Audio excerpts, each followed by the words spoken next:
Hello everyone. तो last video में हम लोगों ने देखा था कि एसक्यूएल और नो एसक्यूएल क्या होता है। एंड इस वीडियो में हम लोग देखने वाले हैं कि कैशिंग क्या होती है। कैशिंग मतलब क्या, उसके टाइप्स क्या रहता है, सब समझने वाले हैं। आप लोग को टेंशन लेने की कोई बात नहीं है, मैं बैठा हूँ नहीं इधर।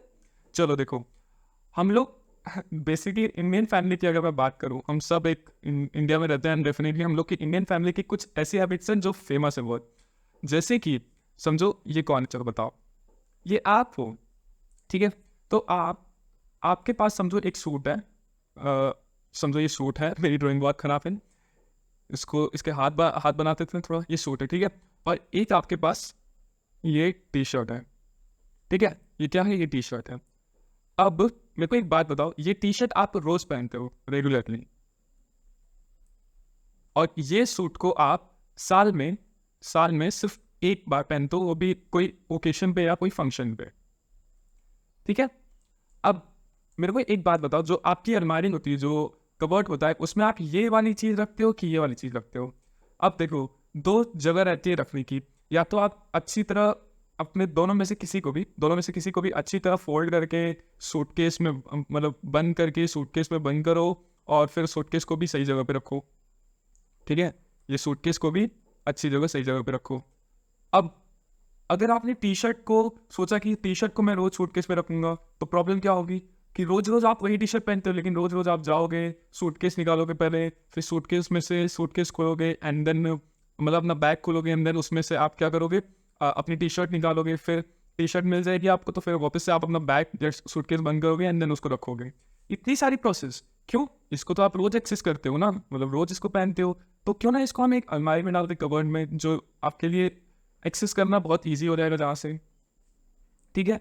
और सूट जो आप पूरे साल में एक बार खाली एक्सेस करते, क्यों ना हम इसको सूटकेस में डाल दें, ताकि हमको रोज रोज रोज रोज रोज रोज ये वाली प्रोसेस नहीं करनी पड़े कि आप अपने सूटकेस को या बैग को निकालें, और उसमें से हम लोग फिर अपना अपनी वो टी शर्ट निकालें। सूट हम लोग पूरे साल में किसी फंक्शन पे एक बार पहन रहे, तो एक बार हम लोग वो काम कर सकते हैं, लेकिन रोज रोज रोज रोज करना आपके लिए एक हेक्टिक हो जाएगा, ठीक है। इन द सेम वे, अगर मैं आप सिस्टम डिज़ाइन की बात करूं, तो उसमें अगर मैं कैशिंग की बात करता हूं, तो जो डेटा समझो ये कोई डेटा पैकेट है, ठीक है।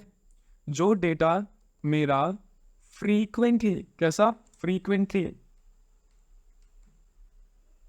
जो डेटा मेरा अब फ्रीक्वेंटली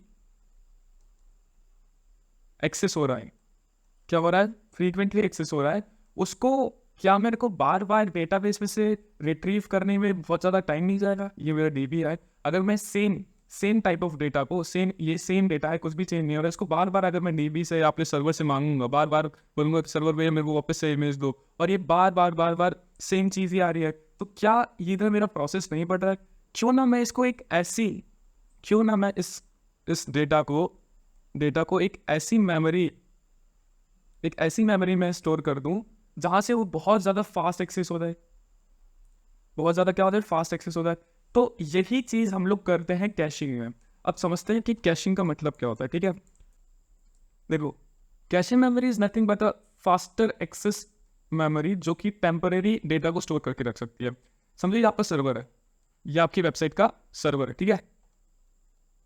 और ये कौन है बताओ? चलो, ये आप बेसिकली, अब आपने एक यूजर है, सॉरी, ये आप नहीं, इसको यूजर कंसिडर कर लेते, ठीक है।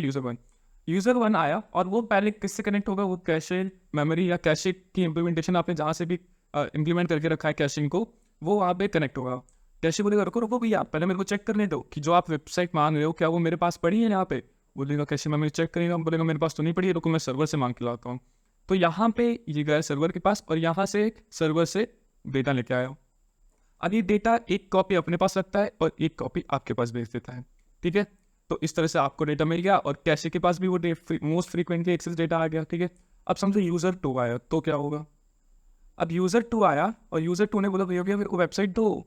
तो कैशे बोलेगा रुको रुको, पहले मेरे को चेक करने दो कि मेरे पास है कि नहीं है वेबसाइट। उसने चेक किया और उसके पास थी, तो उसने वापस यही से अब उसको भेज दिया, तो उसको ये वाली प्रोसेस रिपीट नहीं करनी पड़ी। तो इस चीज़ को ही बोलते हैं कैशिंग, कि मोस्ट फ्रीक्वेंटली एक्सेस डेटा को आप फास्टर यूजर को भेज सकते हैं, ठीक है। अब यहाँ पे जब कैशे के पास नहीं था डेटा और उसने सर्वर से मांगा, तो उसने क्या किया, यहाँ पे आपका क्या हुआ, कैशे मिस हुआ। ठीक है, यहाँ पे क्या हो गया, यहाँ पे कैशे मिस हुआ और इसीलिए वो डेटाबेस क्या है, सर्वर के पास जा रहा है। और यहाँ पे जब उसके पास था सर उसके पास स्टोर था डेटा, मोस्ट फ्रीक्वेंटली डेटा, तो यहाँ पे हुआ कैशे हिट। ठीक है, ये दो टर्म्स बहुत इंपॉर्टेंट है, दैट इज कैशे मिस और कैशे हिट। ठीक है, so this is what known as caching. अगर हम जो अपने यूजर्स को बहुत अच्छी तरह अपनी वेबसाइट को डिलीवर करना चाहते हैं, किसको डिलीवर करना चाहते हैं, समझो अगर 1 सेकंड का भी डिले होता है वेबसाइट में, या 2 सेकंड का भी डिले होता है वेबसाइट में लोड होने में, तो वो बहुत ज़्यादा इम्पैक्ट क्रिएट करता है आपके यूजर्स पे। आपके जो बहुत सारे इतने सारे यूजर्स हैं, अगर उनके सामने वेबसाइट जो आपकी है वो 2 सेकंड से भी अगर लेट खुल रही है, तो वो बहुत ज़्यादा इम्पैक्ट क्रिएट करता है आपके यूजर पे, और बाउंस रेट कम हो जाता है, बाउंस रेट बढ़ जाता है, सॉरी कम नहीं बढ़ जाता है। बाउंस रेट, भैया बाउंस रेट मतलब क्या होता है अभिनव? बाउंस रेट मतलब कुछ नहीं होता है। बाउंस रेट अगर वेबसाइट की भाषा में बात करूँ मैं, तो वो रेट होता है जिसमें यूजर खाली आपका मेन पेज पे आता है और वहाँ से ही चला जाता है, आपके और पेजेस को एक्सप्लोर नहीं करता। क्यों? क्योंकि उसको आपकी वेबसाइट किसी रीजन से पसंद नहीं आती, चाहे वो लोडिंग फैक्टर हो, चाहे वो स्पीड का फैक्टर हो, चाहे वो UI UX हो, कुछ भी हो। लेकिन अगर वो खाली होम पेज देख के चला जा रहा है, खाली एक पेज देख के चला जा रहा है और वो बाकी आपके पेजेस को एक्सप्लोर नहीं कर रहा, that is what known as bounce rate. ठीक है, अब कैशिंग क्यों इंपॉर्टेंट है? देखो, गूगल जो है, गूगल अगर कैशिंग नहीं करके रखता है और उसके सर्वर्स अगर 100 मिली सेकेंड से भी कम रिस्पॉन्ड करते हैं, मतलब मानो ऐसा कि किसी दिन जो गूगल के ये सर्वर्स हैं उसको 100 मिली सेकेंड्स का टाइम ज़्यादा लग गया, उसको 100 मिली सेकेंड्स का टाइम ज़्यादा लग गया किसी भी डेटा को प्रोसेस करने में, ओनली 100 मिली सेकेंड्स की बात कर रहा हूँ मैं, तो सिर्फ इतने टाइम के डिफरेंस की वजह से, इतने टाइम के डिफरेंस की वजह से गूगल को लगभग 18 to 20% का लॉस हो सकता है। ठीक है, और वहीं मैं अगर अमेजोन की बात करूं, और अमेजोन की वेबसाइट समझो, आप अमेजोन की वेबसाइट पे गए और अमेजोन की वेबसाइट सिर्फ अगर 1 सेकेंड लेट खुल रही है, तो वो 1 सेकेंड की वजह से अमेजोन को लगभग 1.8 बिलियन डॉलर्स का लॉस होता है। देख रहे हो आप कितना इंपॉर्टेंट है अपनी वेबसाइट को फास्टली, एकदम जितना जल्दी हो सके उतना जल्दी यूजर को पास पहुंचाना, क्योंकि बस 1 सेकेंड में 1.8 बिलियन डॉलर्स का लॉस हो जा रहा है। Can you imagine? 1.8 billion dollars का लॉस हो जा रहा है सिर्फ 1 सेकेंड की वजह से, क्योंकि आपका अगर कैशिंग अच्छी तरह नहीं की आपने और वेबसाइट लोड टाइम बढ़ गया है यूज़र के लिए, तो वो इतना ज़्यादा इम्पैक्ट क्रिएट कर सकती है। सो इसीलिए किसी भी वेबसाइट का, या फिर आप एप्लीकेशन बना रहे हो, या फिर आप कोई कंटेंट डिलीवर कर रहे हो, तो उन सब चीज़ों की कैशिंग होनी चाहिए, ताकि यूज़र के पास वो जल्दी से जल्दी डेटा पहुंच जाए। ठीक है, फास्टली। सो आई होप इस वीडियो में आपको ये क्लियर हो गया हो कि कैशे क्या रहती है।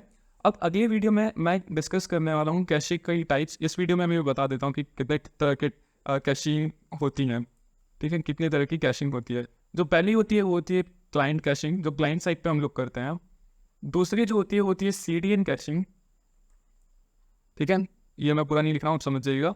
तीसरी होती है वेब सर्वर कैशिंग, कि जो आप सर्वर साइड पे करते हो वो। चौथी होती है आपकी डेटाबेस कैशिंग। ठीक है, और पांचवी होती है आपकी एप्लीकेशन